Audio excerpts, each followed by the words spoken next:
अरे बाबा बेलगाम हो गए हैं, ये ठीक हो जाएंगे। अब पुराना वाला शूद्र नहीं है।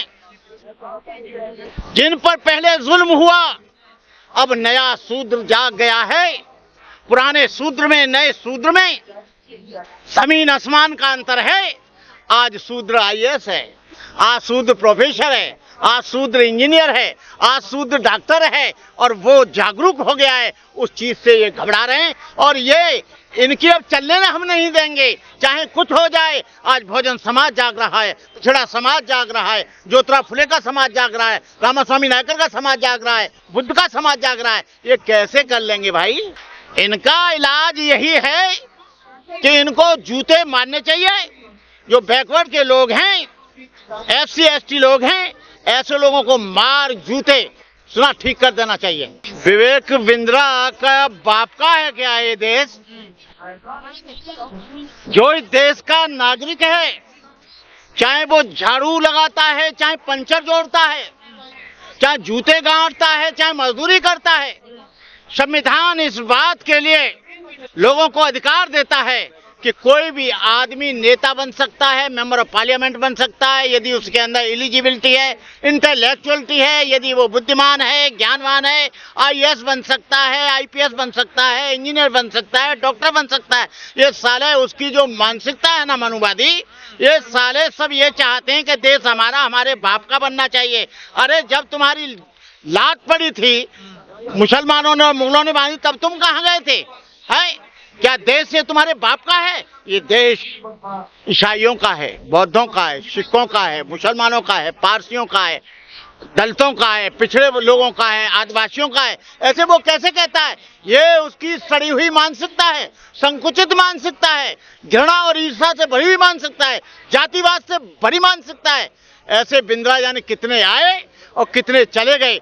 अब शूद्र जो है आगे आने वाले समय में ये शासक बनेगा। वो घबरा रहे हैं।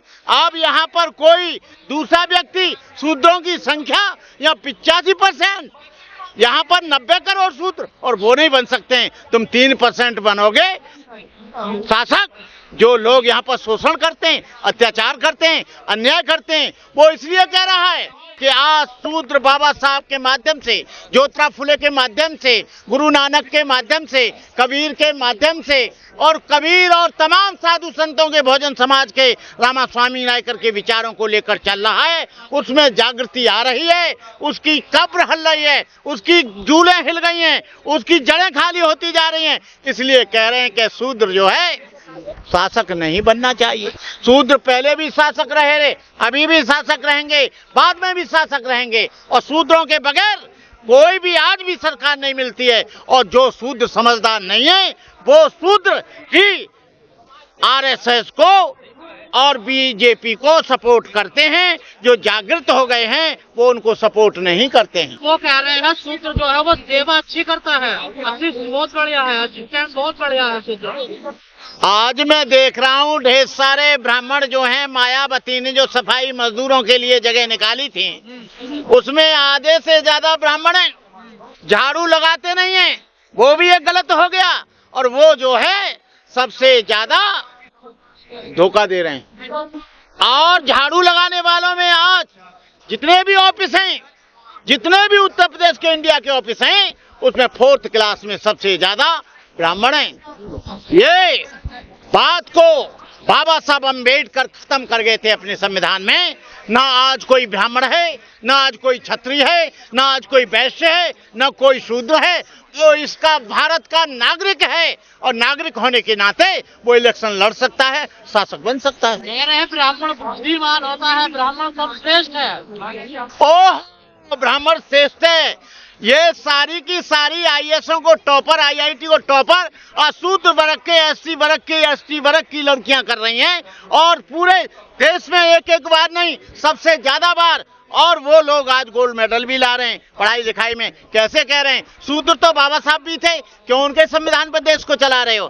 शूद्र जो है रामास्वामी नायकर भी थे, कबीर भी थे, बुद्ध भी थे शूद्र, बैकवर्ड में देखा जाए। लेकिन बुद्ध को आज सारा संसार मान रहा है। अब जापान मान रहा है, थाईलैंड मान रहा है, अमेरिका मान रहा है, ताइवान मान रहा है, मलेशिया मान रहा है, वियतनाम मान रहा है, भूटान और नेपाल जैसे देश जो बुद्ध थे वो बैकवर्ड कास्ट से, शाक्य समाज से आए थे, उनको मान रहे हैं। आज रामास्वामी नायकर के पास यूनिवर्सिटी में उनकी किताब पढ़ाई जा रही है। बाबा साहब डॉक्टर अम्बेडकर के बाद annihilation caste over the Shudras untouchable the problem of rupees London में पढ़ाई जा रही है। कैसे कह रहे हैं? किसी भी व्यक्ति की मूर्ति नहीं लगी, लेकिन सारी यूनिवर्सिटियों में, विदेशों की में, जहां जहां बाबा साहब पढ़े वहां बाबा साहब की मूर्ति लगी। जैसे लोगों का इलाज क्या है? इनका इलाज यही है कि इनको जूते मारने चाहिए। जो बैकवर्ड के लोग हैं, SC ST लोग हैं, ऐसे लोगों को मार जूते सुना ठीक कर देना चाहिए। कहा जा रहा है कि जब से वो एक बाबा के साथ गए हैं तब से वो संतुलन खो बैठे हैं, अपने मानसिक संतुलन। अरे बाबा बेलगाम हो गए हैं, ये ठीक हो जाएंगे। अब पुराना वाला शूद्र नहीं है। जिन पर पहले जुल्म हुआ, अब नया शूद्र जाग गया है। पुराने शूद्र में, नए शूद्र में जमीन आसमान का अंतर है। आज शूद्र IAS है, आज शूद्र प्रोफेसर है, आज शूद्र इंजीनियर है, आज शूद्र डॉक्टर है, और वो जागरूक हो गया है। उस चीज से ये घबरा रहे हैं, और ये इनकी अब चलने में हम नहीं देंगे, चाहे कुछ हो जाए। आज बहुजन समाज जाग रहा है, पिछड़ा समाज जाग रहा है, ज्योतिराव फुले का समाज जाग रहा है, रामास्वामी नायकर का समाज जाग रहा है, बुद्ध का समाज जाग रहा है। ये कैसे कर लेंगे भाई? तो विवेक मित्रा को इतिहास पता नहीं है क्या? उनको मालूम नहीं है? ये बिना पढ़े लिखे लोग हैं, न इन्होंने संविधान पढ़ा। अरे पागल कहीं के, तू नहीं जानता किसी के साथ शूद्र कह के तो देख। अनटचेबिलिटी एक्ट में 6 महीने तक तेरी जमानत नहीं होगी। जाति सूचक या शूद्र कह के किसी भी शेड्यूल कास्ट के व्यक्ति को, किसी भी शेड्यूल ट्राइब व्यक्ति को, किसी भी बैकवर्ड व्यक्ति को अपमानित तो करके देख, वहीं तेरे को ठीक कर दिया जाएगा 1 मिनट में। प्रधानमंत्री भी तो पिछड़े शूद्र या राष्ट्रपति आदिवासी है, तो सबको अपमान कर रहे हैं। प्रधानमंत्री जी हमारे नकली शूद्र हैं, वो पक्के मनुवादी हैं, पक्के ब्राह्मणवादी हैं। जो बाबाओं के पास जाकर, बिना पढ़े लिखे बाबाओं के पास जाकर जो आदमी जाए, और वो भी धीरेन्द्र शास्त्री जैसे व्यक्ति के पास, जो हिंदू राष्ट्र की बात करता है, जो संविधान को बदलने की बात करता है, ऐसे लोगों से क्या विश्वास किया जाएगा? बाबा साहब ने 26 जनवरी 1950 को जब राजेंद्र प्रसाद और जवाहरलाल नेहरू के हाथ में वो दिया था संविधान, तो बाबा साहब घर आके बड़े रोए थे। बाबा साहब ने कहा, मैंने ऐसे लोगों के हाथ में संविधान दे दिया है जो मनुवादी हैं, जो आज भी 101 ब्राह्मणों के पैर छूकर, संविधान से इसका क्या मतलब, देश में लागू होने से क्या मतलब? क्या ये संविधान ब्राह्मणों ने बनाया? क्या रॉकेट लॉन्चर ब्राह्मणों ने बनाया? क्या टेलीविजन ब्राह्मणों ने बनाया? क्या ये देश को ब्राह्मणों ने चलाया? सड़कें क्या ब्राह्मणों ने बनाई? शिक्षा संस्थान क्या ब्राह्मण चला रहे हैं? इस देश के लिए क्या 90% इस देश की सीमाओं पर काम कर रहा है, तो शूद्र कर रहा है। और बहन जी का शासन तो दुनिया में याद किया जाता है। बहन जी का शासन, लॉ एंड ऑर्डर, उनकी ऑनेस्टी, उनका डिवोशन, उनका कंट्रीब्यूशन, उनका वर्क हमेशा याद किया जाता रहेगा। उसे कोई खत्म नहीं कर सकता।